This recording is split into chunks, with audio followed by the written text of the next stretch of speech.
Welcome back. What's up, y'all? Today, we're talking about who you're becoming. Who I'm becoming? Yeah, but not just you, all of us. Because if we're followers of Jesus, Jesus is who we want to become like. As we explore who Jesus is, we gain a deeper understanding of who we're meant to become. I love that. Being a disciple is not just about believing in Jesus. We want to follow his example, his teachings, his character, and his overall way of life. So today, I'm talking with Atsu, and it's a good one. Let's dive in.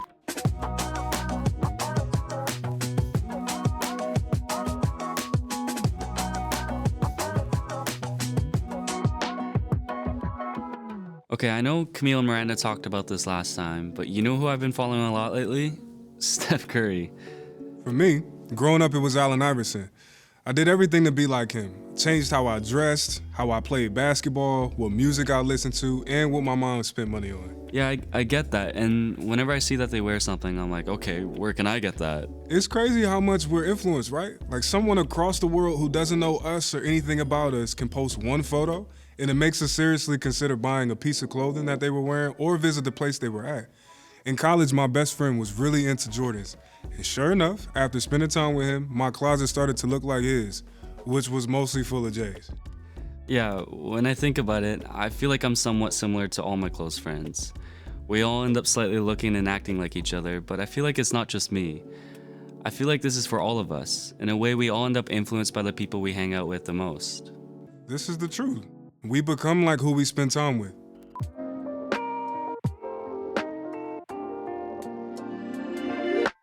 We're all being formed into someone. It's not a matter of if we are being formed, it's a matter of who or what we're being formed into. We've talked about this in different ways already, but let's take another minute on it. Advertisers, for example, they are constantly trying to shape us into a certain type of person, specifically the type of person who will buy whatever they're selling. Yeah, it's true. Every day we are getting marketed to, and they're trying to change the way we think and influence what's most important to us. This happens in a lot of ways through people we follow on social media, through movies and shows and video games. It's normal and not always bad, but it impacts who we are becoming. So there's something that's really important about being intentional when we think about what kind of person we want to become. This brings us back to the 3 goals of being an apprentice of Jesus. Do you remember them? Yeah, it was to be with Jesus, become like Jesus, and do what Jesus did.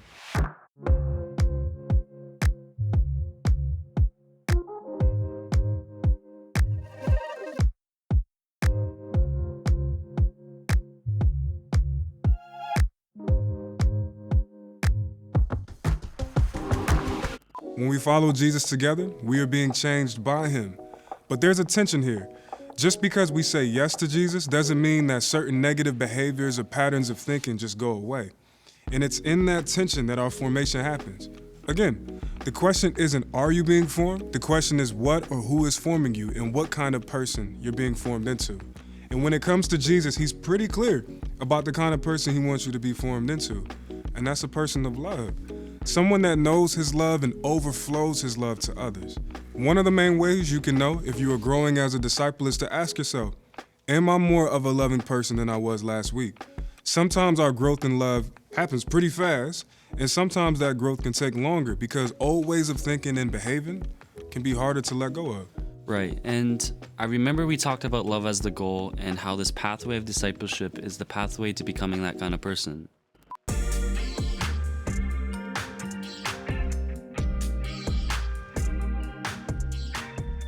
To become like Jesus, we have to start by asking, what is Jesus like? Yeah, and I've noticed that most people limit their understanding of Jesus to just a bit about forgiveness of sins. And as I'm reading through the Gospels, I've noticed the personality and even sense of humor Jesus had. But I don't think many people know he had much of a personality. Right. Understanding that Jesus saves and forgives is essential, but there's more. Jesus came as the Jewish Messiah, the culmination of the story of Israel. Up to that point in the story, the Israelites had been longing for a day when God would send a leader to remove all of their enemies and usher in God's kingdom on earth. Human leaders have failed over and over. The Old Testament forms a silhouette of a coming king who would rightfully usher in God's kingdom, but it ends with a continued longing for this king. Then the New Testament fills in that silhouette with Jesus. The New Testament recounts stories of Jesus living the life we all long for and reversing the brokenness of Israel and humanity so that he could make that life available to all. When you read the Gospels, which are accounts of Jesus' life, you catch a glimpse of what he is like. Jesus is overflowing in the fruit of the Spirit that the Apostle Paul in his letter to the Galatians talks about. Jesus is loving, joyful, peaceful, patient, kind, good, faithful, gentle, and self-controlled. He has a purity of character and heart. He's deeply secure in who he is and what he's called to. He doesn't let peer pressure change him. Jesus not only shows us how to be human, he reveals the nature of God to us as well.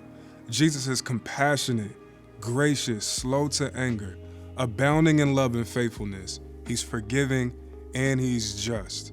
If we want to know what God is like, we look to Jesus. Jesus is the exact representation of God because he is God and he is also human.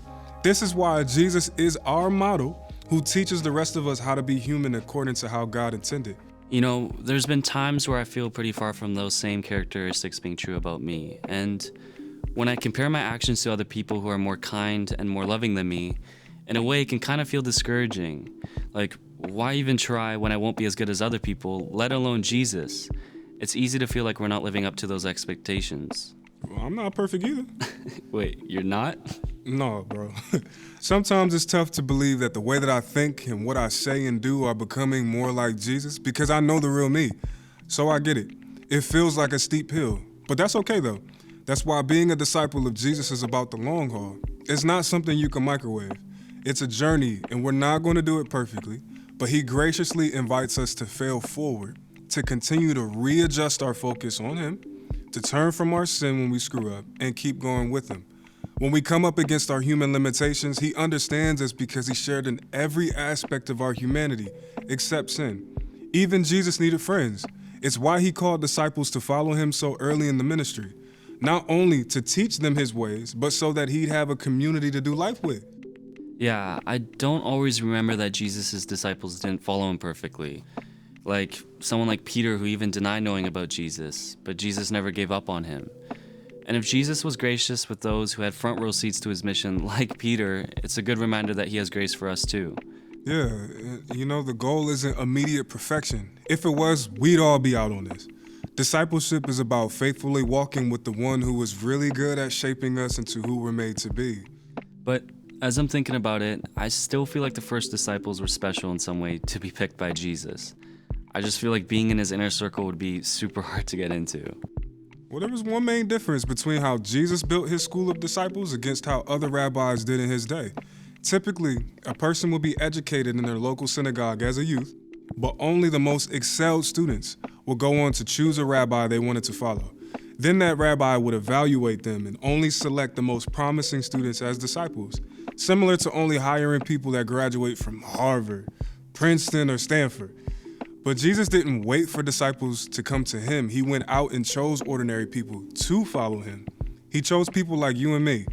And the 12 disciples were the core of Jesus' much larger discipleship group. Men and women from all over the land of Israel were disciples of Jesus. And he believed we all could become like him. He said to them and to everyone on earth, "You can come and follow me."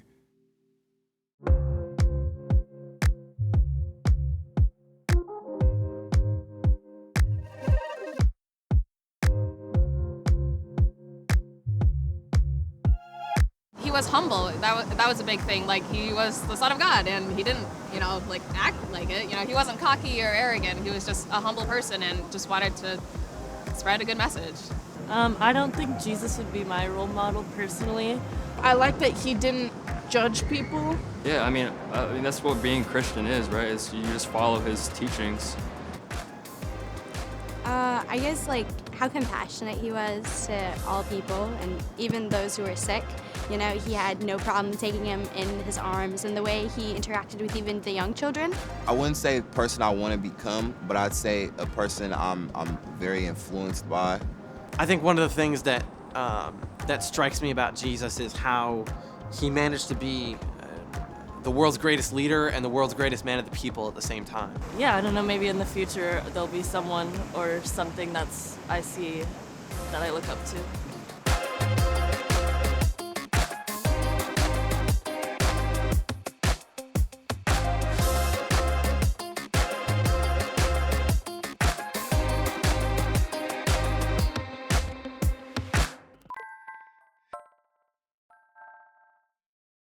Have you ever seen a WWJD bracelet? No, what is that?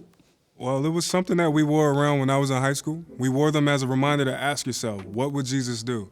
So we see a situation and then ask, what would Jesus do? But the question maybe didn't go far enough, if I'm honest, because there were so many situations where I didn't do or even know what Jesus would have done.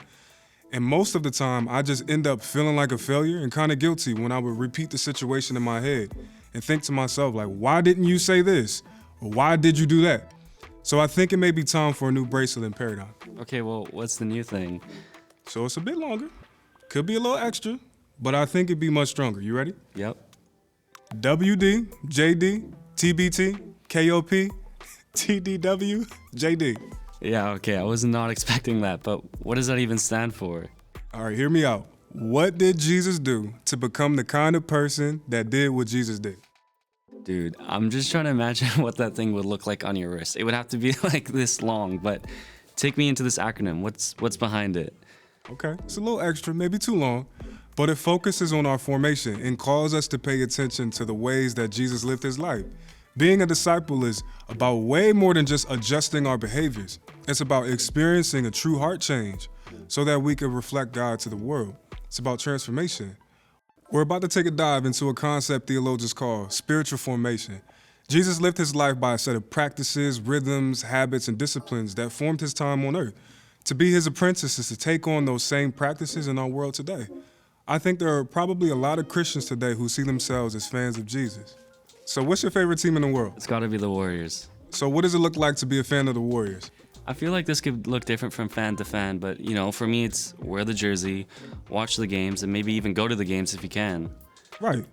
And the truth is, a lot of people who say they follow Jesus are actually just fans of him. I know that was true of me for a long time. Go to church, learn the songs, wear the t-shirts with Bible verses, or post certain things on social media. Maybe even serve at a church. But apprenticing to Jesus is more than that. It's not just about believing a set of facts about Jesus. It's a relationship, not an informationship. It's about following his way of life, like giving your undivided attention to a friend when they need someone to talk with, like being okay with not having the last word when you're in a disagreement with someone. It's the difference between being a fan in the stands versus being a person who's on the court or the field or even the rink. Jesus invites us not to just be a fan of his or a passive follower like on social media, but someone who takes on his overall lifestyle. My friend put it this way: to experience the life of Jesus, you must adopt the overall lifestyle of Jesus. This is possible, and Jesus is committed to helping you become an active participant, not a casual observer. Which brings me back to my bracelet that I'm not giving up on. What did Jesus do to become the kind of person that did what Jesus did? Start there, and then go at it with your life. This is spiritual formation. Yeah, and I think that's why the Bible is such a gift. Like, we can read about Jesus' life and teaching, and if we want to become like him, we need to know about those things. It would kind of be like you trying to become like Allen Iverson, but never watching him play basketball, which would make it hard if you're trying to fix that broke jump shot of yours. Hey, yo.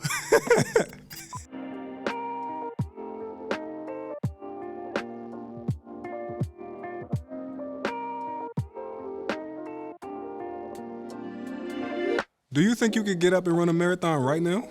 No, definitely not right now. I know I couldn't. But could you see yourself run a marathon at some point in your life? I mean, that would be cool, only if I can get myself to enjoy running. Well, there are these training programs that are meant to move you from sitting on your couch to then running a marathon within a certain window of time. It's intense, but possible with the right training.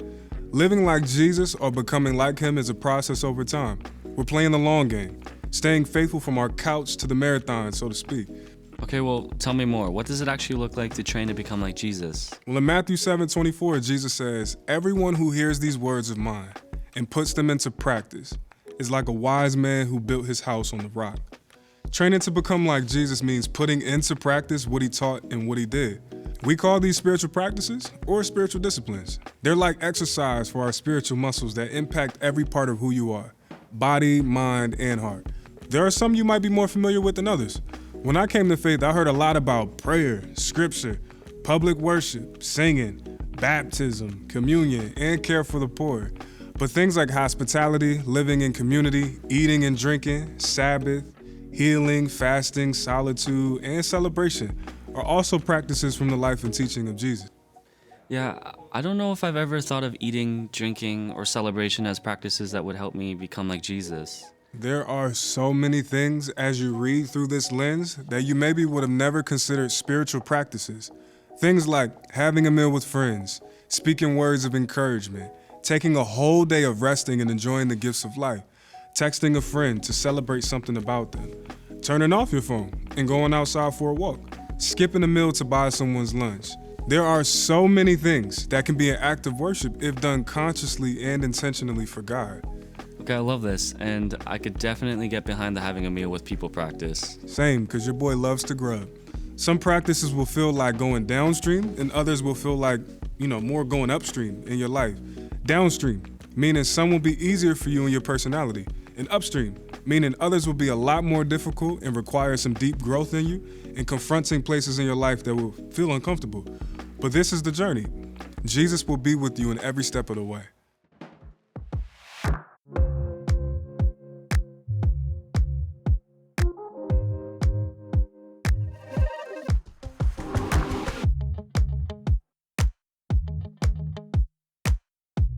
That whole upstream, downstream thing makes a lot of sense, and I feel it with certain practices. I actually have a route that I walk near my house and I pray and talk to God. And I started walking it during my freshman year when life was just really busy and hectic.